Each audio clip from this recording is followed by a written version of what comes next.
Hello friends, welcome to Leo career classes. आज हम lecture 5 में जीएस पेपर 2 के इंडियन पॉलिटी एंड कॉन्स्टिट्यूशन के अंतर्गत हम कुछ महत्वपूर्ण फैक्ट्स को देखेंगे फ्रेंड्स, जो कि यूपीएससी और जो स्टेट पीसीएस और जो वनडे एग्जामिनेशन है उसमें पूछे जाते हैं। और लास्ट में हम कुछ इंपॉर्टेंट क्वेश्चन जो कि आयोग के द्वारा पूछे गए कमीशन के द्वारा उसको भी कवर करेंगे फ्रेंड्स। तो लेट्स स्टार्ट इट। तो पहला टॉपिक आज जो हम कवर करेंगे फ्रेंड, उसमें एक बहुत ही महत्वपूर्ण फैक्ट्स हिस्टोरिकल बैकग्राउंड के अंतर्गत इन अंतरिम सरकार के एक लिस्ट को हम लोग देखेंगे। कौन कौन सदस्य को कौन कौन सा विभाग दिया गया था इंटरिम गवर्नमेंट के अंतर्गत 1946 के अंतर्गत। तो जवाहरलाल नेहरू जो थे उनको राष्ट्रमंडल संबंध और विदेशी मामले का विभाग दिया गया था।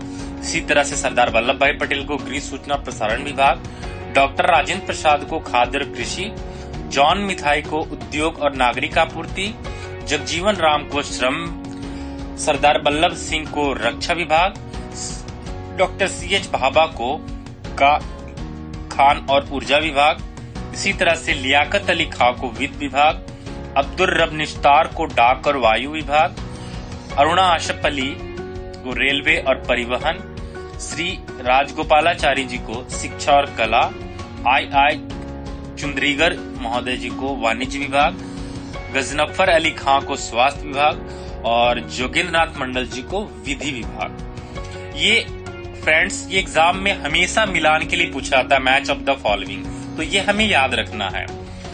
ये फ्रेंड अंतरिम सरकार जो लास्ट में कैबिनेट संविधान सभा के द्वारा बनाया गया था उसके अंतर्गत ये लिस्ट है, जो कि बहुत ही महत्वपूर्ण टॉपिक्स है फ्रेंड्स।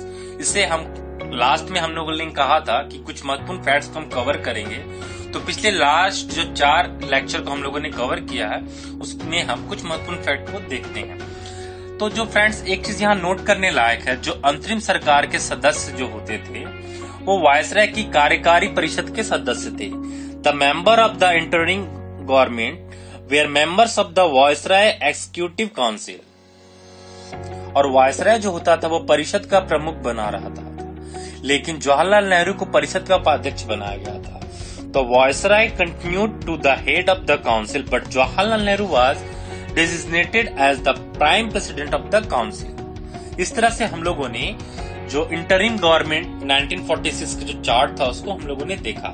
नेक्स्ट टॉपिक जो हम कवर करेंगे वो first cabinet of the free India 1947 को देखते हैं।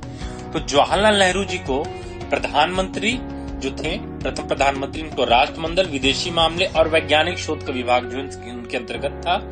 इसी तरह से सरदार वल्लभ भाई पटेल को गृह सूचना प्रसारण और राज्यों के मामले, डॉक्टर राजेंद्र प्रसाद जी को खाद्य और कृषि, मौलाना अब्दुल कलाम आजाद को शिक्षा, डॉक्टर जॉन मिथाई को रेलवे और परिवहन, आर.के. शनमुगम शेट्टी जिनको की वित्त विभाग दिया गया था। फ्रेंड्स ये बहुत इंपॉर्टेंट है, ध्यान दीजिएगा। Doctor B R. अम्बेडकर जिनको की भारत में कॉन्स्टिट्यूशन का जनक भी कहा जाता है, इनको विधि विभाग, जगजीवन राम जी को श्रम विभाग, सरदार बलदेव सिंह जी को रक्षा विभाग, राजकुमारी अमृता कौर जी को स्वास्थ्य विभाग, जिनके नाम पर आज भी एम्स के अंतर्गत एक राजकुमारी अमृता कौर डिपार्टमेंट बनाया गया है, सीएच भाभा जिनके अंतर्गत वाणिज्य विभाग, रफी अहमद किदवई जी के अंतर्गत संचार विभाग, डॉक्टर श्यामा प्रसाद मुखर्जी के को जो है उद्योग और आपूर्ति, और लास्ट में वीएन गाडगिल जिनको की कार्य, खान और ऊर्जा विभाग इनको जो है वो दिया गया था।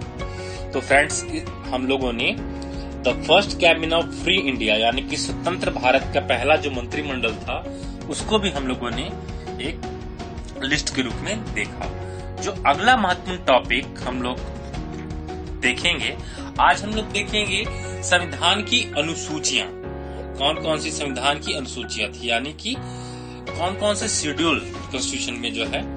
तो फ्रेंड्स जैसा कि हम लोग जब सेलिएंट फीचर्स को कवर कर रहे थे इंडियन कॉन्स्टिट्यूशन को, तो हम लोगों ने ये देखा था कि कितने शेड्यूल हैं टोटल, 12 शेड्यूल यानी कि 12 अनुसूचियां हैं। तो आज हम एक एक अनुसूची को देखते हैं कि किस अनुसूची में क्या विषय सब्जेक्ट मैटर रखा गया है।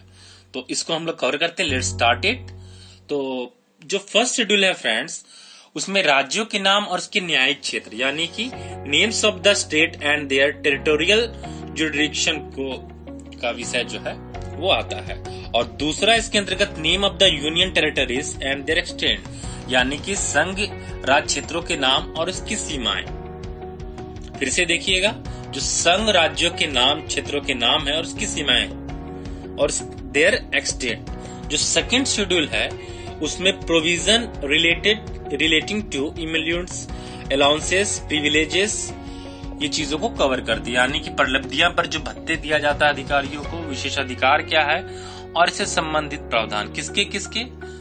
ध्यान दीजिएगा, पहला है भारत के राष्ट्रपति, दूसरा राज्यों के राज्यपाल the governor of the state, तीसरा है लोकसभा के अध्यक्ष और उपाध्यक्ष the speaker and deputy speaker of Lok Sabha, चौथा है राज्यसभा के सभापति और उपसभापति the chairman and the deputy chairman of the Rajya Sabha, पांचवा है राज्य विधानसभाओं के अध्यक्ष और उपाध्यक्ष the speaker and deputy speaker of legislative assembly in the state, छठा है राज्य विधान परिषदों के सभापति और उपसभापति the chairman and the deputy chairman of the legislative council in state, अगला है सर्वोच्च न्यायालय के न्यायाधीश द जजेस ऑफ द सुप्रीम कोर्ट, अगला है उच्च न्यायालय के न्यायाधीश दैट मीन्स द जजेस of the high court, next उच्च न्यायालयों के न्यायाधीश जजेस ऑफ द हाई कोर्ट, और लास्ट इसके अंतर्गत है भारत के नियंत्रक और महालेखा परीक्षक यानी कि क्या। तो फ्रेंड्स, इस तरह से ये पूछ सकते हैं कि सेकेंड शेड्यूल के अंतर्गत किससे संबंधित प्रावधान है और कौन कौन से पदाधिकारी इसके अंतर्गत आते हैं। तो अब ये ध्यान रखिएगा इस चार्ट को। जो तीसरा शेड्यूल है वो संबंधित है फॉर्म्स ऑफ ओथ और एफर्मेशन, दैट मीन्स जो विभिन्न उम्मीदवार हैं उसके द्वारा ली जाने वाली जो शपथ है, जब ओथ लिया जाता है तो उम्मीदवारों के किनके देखते हैं। पहला है संघ के मंत्री, यानी कि जब संघ के मंत्री लेते हैं ये कवर करता है द यूनियन मिनिस्टर। सेकंड, संसद के लिए निर्वाचन के लिए जो अभ्यर्थी होते हैं यानी कि the candidate for election to the parliament, जो भी चुनाव लड़ते हैं जो कैंडिडेट पार्लियामेंट के लिए, तो जब वो इलेक्ट होते हैं तो वो शपथ लेते हैं। तो इसका प्रावधान किस अनुसूची के अंतर्गत है? तीसरी अनुसूची, याद रखिएगा। थर्ड है संसद के सदस्य द मेंबर ऑफ पार्लियामेंट, जब वो भी ओथ लेते हैं, ये 3 शेड्यूल के अंतर्गत आता है। सुप्रीम कोर्ट के जो न्यायाधीश हैं द जजेस of the supreme court, next CAG, next the state minister, next the member of the state legislature and the जजेस ऑफ द हाई कोर्ट। तो ये जो पदाधिकारी हैं ये इनका ओथ का प्रावधान वो 3rd शेड्यूल के अंतर्गत आता है। चौथी अनुसूची संबंधित है राज्य और केंद्र शासित प्रदेशों के लिए राज्यसभा में सीटों का आवंटन।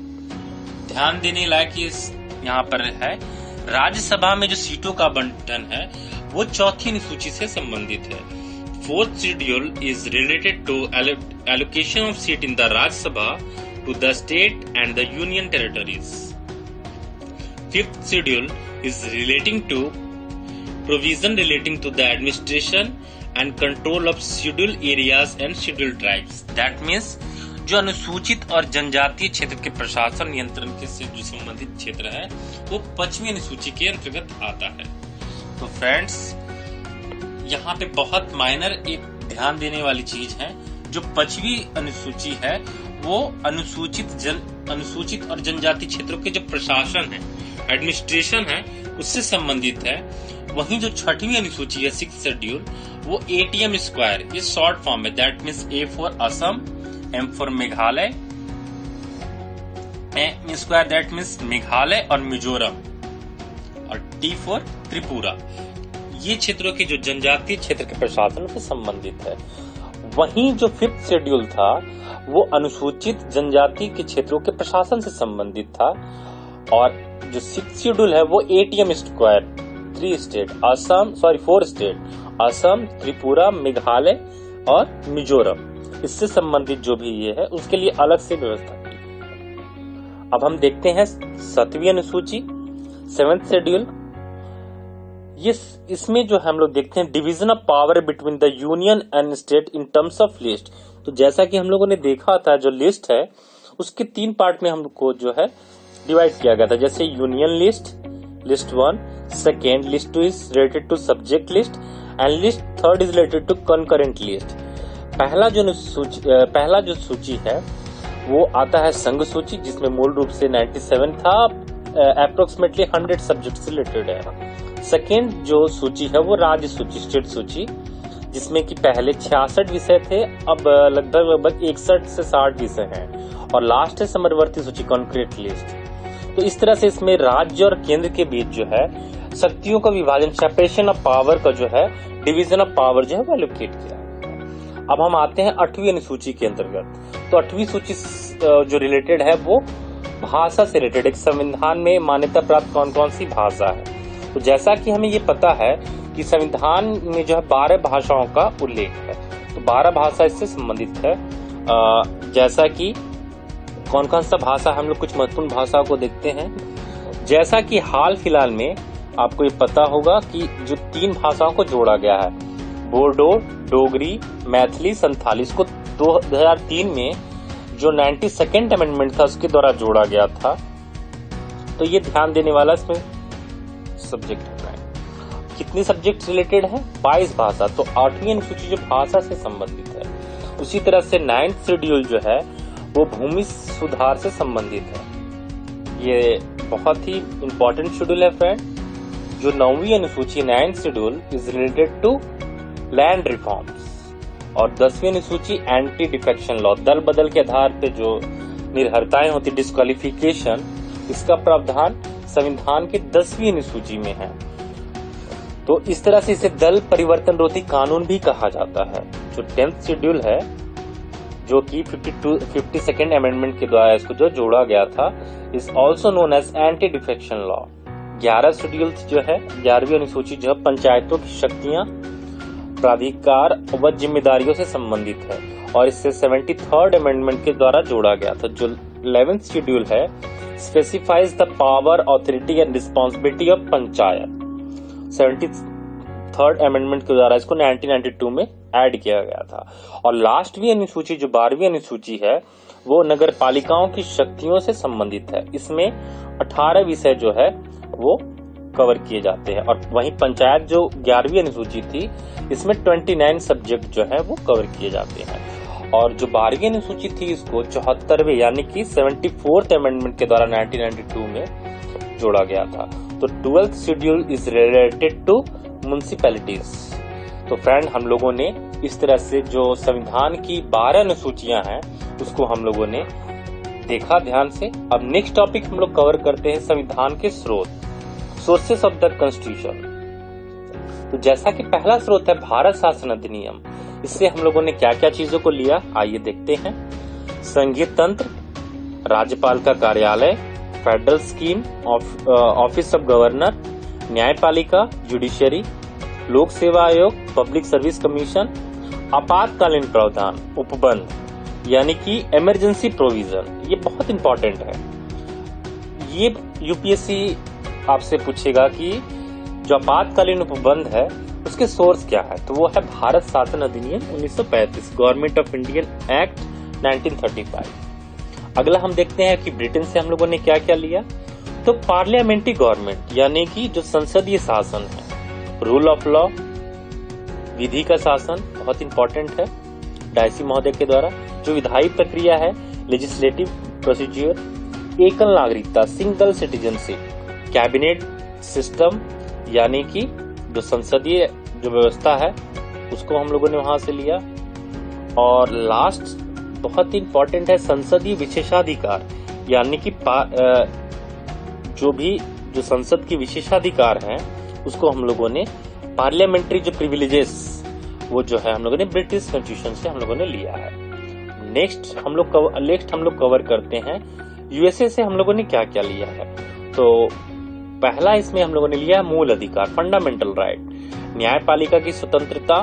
सेकेंड हम लोगों ने कवर किया है independence of judiciary, judicial review, that means जो न्यायिक पुनर्लोकन का जो सिद्धांत है वो हम लोगों ने यूएस कॉन्स्टिट्यूशन से लिया है। इम्पीचमेंट ऑफ प्रेसिडेंट, ये बहुत इंपॉर्टेंट है। इम्पीचमेंट ऑफ प्रेसिडेंट, इसको हम लोगों ने कहां से लिया, यूएस कॉन्स्टिट्यूशन से। और राष्ट्रपति पर जो महाभियोग की प्रक्रिया है वो हम लोगों ने कहा से लिया, संयुक्त राज्य अमेरिका के सिद्धांत से। इसी तरह से removal of Supreme Court and High Court जजेस and post of the vice president, यानी कि जो उपराष्ट्रपति का पद है और उच्चतम न्यायालय और उच्च न्यायालय के न्यायाधीशों का पद से हटाया जाना, ये भी कहीं न कहीं हम लोगों ने संयुक्त राज्य अमेरिका के संविधान से लिया है। अगला हम लोग कवर करेंगे आयरलैंड का सिद्धांत से हम लोगों ने क्या क्या लिया है। आयरिश कॉन्स्टिट्यूशन, डीपीएसपी हम लोगों ने वहां से लिया है। Nomination of member to Rajya Sabha and the method of election of president, यानी कि जो राष्ट्रपति की जो निर्वाचन पद्धति है उस प्रोसेस को हम लोगों ने आयरलैंड के संविधान से, और जो राज्यसभा के लिए सदस्यों का नामांकन है उसको हम लोगों ने आयरलैंड के सिद्धांत से लिया है। नेक्स्ट कनाडा से हम लोगों ने क्या क्या बोरो किया ये देखते हैं। तो कनाडा के सिद्धांत से जो सशक्त केंद्र के साथ जो संघीय व्यवस्था है, यानी कि federation with a strong central, ये कॉन्सेप्ट हम लोगों ने कनाडा के से लिया है। जो अवशिष्ट शक्तियों का केंद्र में निहित होना, that means wasting of residuary power in the centre, इस व्यवस्था को हम लोगों ने कनाडा से लिया है। केंद्रों द्वारा राज्य के राज्यपालों की नियुक्ति, इसको भी हम लोगों ने, यानी कि जो सेंट्रल राज्यपाल को जो नियुक्त करता है, अपॉइंट करता है, ये भी हम लोगों ने इस सब्जेक्ट को कनाडा से लिया है। और उच्चतम न्यायालय के जो परामर्शी न्याय निर्णय है, इस प्रक्रिया को भी the advisory जुडिक्शन of the supreme court is related two Canadian constitution. तो इस तरह से हम लोगों ने कनाडा का सिद्धांत से जो टॉपिक कवर किया है उसको हम लोगों ने देखा। नेक्स्ट हम आते हैं ऑस्ट्रेलिया के संविधान पर। उससे हम लोगों ने क्या क्या लिया है। तो जो कॉन्करेंट लिस्ट है उसको freedom of trade, commerce and intercourse and joint sitting of the two houses of the parliament, जो कि बहुत ही इंपॉर्टेंट है, इसको हम लोगों ने ऑस्ट्रेलिया से लिया है। समरवर्ती सूची, जो व्यापार, वाणिज्य और समागम की स्वतंत्रता है, और जो संसद के दोनों सदनों की जो संयुक्त बैठक है उसको हम लोगों ने ऑस्ट्रेलिया से लिया है। नेक्स्ट हम कवर करेंगे जर्मनी का वाइमर सिद्धांत। इससे आपातकाल के समय जो मूल अधिकारों का स्थगन है, यानी कि suspension of fundamental right during emergency, इस कॉन्सेप्ट को हम लोगों ने जर्मनी की वाइमर सिद्धांत से लिया है। अब देखते हैं रूस से, जैसा कि हम लोगों ने fundamental duties and ideas of justice, that means social, economy and political, जो प्रियम्बल में 3 जस्टिस की बात की गई है, सोशल, इकोनॉमिक एंड पॉलिटिकल, इस चीजों को सामाजिक, आर्थिक और जो राजनीतिक स्वतंत्रता का आदर्श है प्रस्तावना में, इसको हम लोगों ने कहां से लिया है, सोवियत कॉन्स्टिट्यूशन से लिया, सोवियत संघ से। अब फ्रांस का संविधान से हम लोगों ने क्या लिया है, फ्रेंच कॉन्स्टिट्यूशन से, Republic and ideas of liberty, equality, fraternity in the preamble, यानी कि गणतंत्रात्मक और प्रस्तावना में जो स्वतंत्रता, समता और बंधुत्व का आदर्श है, इसको फ्रांस के संविधान से हम लोगों ने लिया है। अब देखते हैं दक्षिण अफ्रीका का संविधान से हम लोगों ने क्या लिया है। इसमें जो संविधान में संशोधन करने की प्रक्रिया है, यानी कि जो प्रोसेस है संविधान संशोधन करने की, और जो राज्यसभा के सदस्यों का निर्वाचन है, procedure of amendment of the constitution and election of member of Rajya Sabha, और अंत में जापान का जो संविधान है, विधि द्वारा स्थापित प्रक्रिया, प्रोसीजर एस्टैब्लिश्ड बाय लॉ। तो इस तरह से हम लोगों ने देखा कि सोर्सेस ऑफ द कॉन्स्टिट्यूशन कहां से हम लोगों ने किस तरह से बोरिंग किया है। तो 3 चीज, बहुत ही महत्वपूर्ण चीजों को हम लोगों ने कवर किया है। अब हम कुछ महत्वपूर्ण यूपीएससी और स्टेट पीसीएस के द्वारा कवर किए गए उस क्वेश्चन को हम लोग जो है वो आगे देखेंगे। कुछ महत्वपूर्ण हम लोग क्वेश्चन को देखते हैं, क्या क्या क्वेश्चन यूपीएससी, स्टेट पीसीएस में पूछे गए हैं, जो कि बहुत ही इंपॉर्टेंट है। तो स्टार्ट करते हैं, कुछ आप लोग के सामने प्रैक्टिस करेंगे। तो पहला क्वेश्चन फ्रेंड हम लोग देखते हैं कि which act enable the governor general to associate representative of Indian people with work of legislation by nominating them to his expanded council. First option government of India act 1858, B the council act 1861, C the council act 1892 and D government of India act 1935। देखते हैं इसका solution. तो friend हम लोगों ने cover किया था the council act 1868 made a beginning of representative institution by associating Indian with the law making process. It thus provided the viceroy should nominate some Indian as non-official member of expanded council. यानी कि जो 1861 का जो भारत परिषद अधिनियम था, इसके अंतर्गत जो पहली बार वायसराय जो था वो मनोनीत कर सकता था गैर सरकारी सदस्यों को। In 1968, Lord Canning and then Viceroy nominated 3 Indian to his legislation council. जैसा कि हम लोगों ने कवर किया था, बनारस की राजा और जो पटियाला के महाराज थे और सर जो दिनकर राव थे, इनके तरफ। तो आंसर होगा फ्रेंड बी। नेक्स्ट हम लोग देखते हैं, consider the following statement. First, the British came to India in 1600 as trader in the form of East India Company, which had the exclusive right of trading in India under a charter granted by Queen Elizabeth I. Second option, in second statement, in 1964, the company, which till now has purely trading functioning, obtained the Diwani of Bengal, Bihar and Bombay. Third statement, the Mughal Empire, Shah Alam granted Diwani to the company after its victory of Battle of Buxar, 1764. Which of the above statements are correct? Option are 1, 2 and 3, B, 2 and 3 only, C, 1 and 3 only, and D, 1 and 2. तो friends, इसमें हम लोग को देखना है इसमें से कौन सा जो है स्टेटमेंट सही है।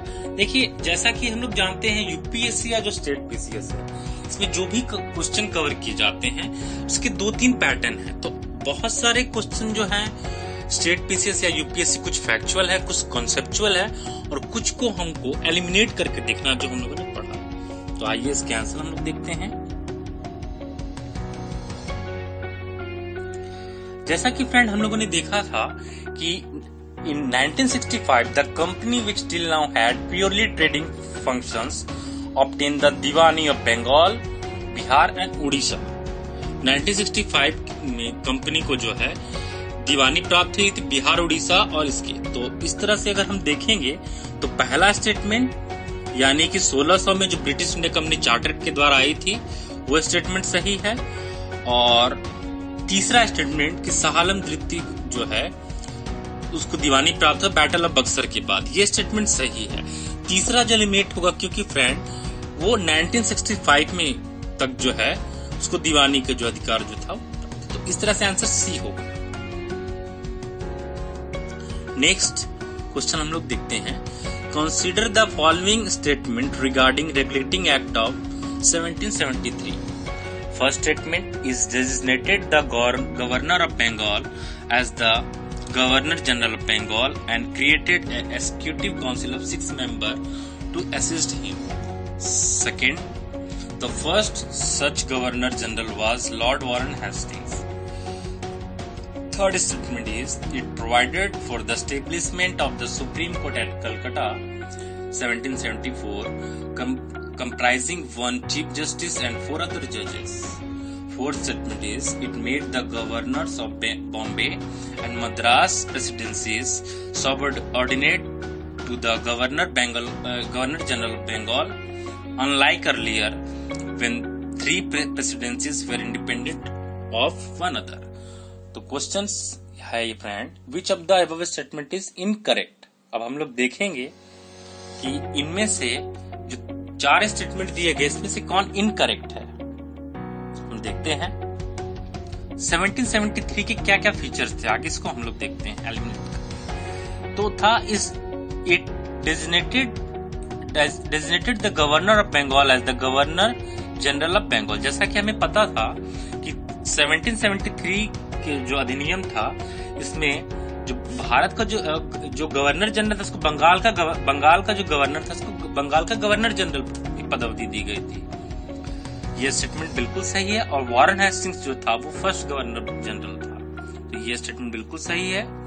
Second, it made the governor of Bombay and Madras presidencies subordinate to the governor of Bengal, यानी कि जो बॉम्बे और मद्रास की प्रेसिडेंसी थी उसको बंगाल के गवर्नर जनरल के अंतर्गत कर दिया गया था। It's provide the establishment of the supreme court at Calcutta, ये भी स्टेटमेंट सही है। तो इस तरह से हम लोगों ने देखते इसमें से कौन सा इनकरेक्ट है। तो पहला स्टेटमेंट, दूसरा बिल्कुल सही है। तो 1, 2 जहां पर है आप बिल्कुल इसे ये कीजिए। अब हम the first such governor general जो लॉरेन वॉरेन हेस्टिंग्स ये था। तो इसमें से सब हम लोग छाट सकते हैं कि कौन सा इसका आंसर जो है होगा। अब नेक्स्ट क्वेश्चन हम लोग कवर करते हैं। Which of the following feature is not a federal feature of the Indian constitution. इसमें से कौन सी संघीय व्यवस्था के जो है फीचर्स में विशेषता नहीं है। First, dual polity. B, division of power. Third, bicameralism. D, single citizenship. तो हम लोगों ने फ्रेंड्स देखा था कि कौन कौन सी संघीय विशेषता और जो है होती है। तो इसका आंसर होगा फ्रेंड, जैसा कि हमने देखा, सिंगल सिटीजन जो है वो नहीं है। In spite of dual polity the constitution of India like that of Canada adopted the system of single citizenship. There is only Indian citizen and no separate state. India में जो प्रावधान है वो एकल नागरिकता का है। तो इस तरह से जो है वो इसके फीचर्स नहीं। अब हम देखेंगे फेडरल फीचर क्या क्या थे कॉन्स्टिट्यूशन के। तो first, dual polity is correct. Second, written constitution is also correct. Division of power, supremacy of constitution, rigid constitution, independent judiciary and last द्विसदनीयता यानी कि bicameralism. This are the features of dual यानी कि federal feature. और देखते हैं कौन कौन सा जो है जो फीचर्स है वो एक की थी फ्रेंड्स। यूनिटरी फीचर कौन कौन सी थी। तो ये strong centre, state not indestructible, single constitution, flexibility of the constitution, no equality of the state representation, emergency provision, single citizenship, integrated judiciary, all Indian services, integrated audit machineries, parliamentary authority over state list, appointment of governor, integrated election machineries and veto over state bills. These are the features of unitary features of Indian Constitution. Just move to another question. Last question. Act under East India Company rule made for the first time the governors of Bombay and Madras presidencies subordinate to the Governor General of India.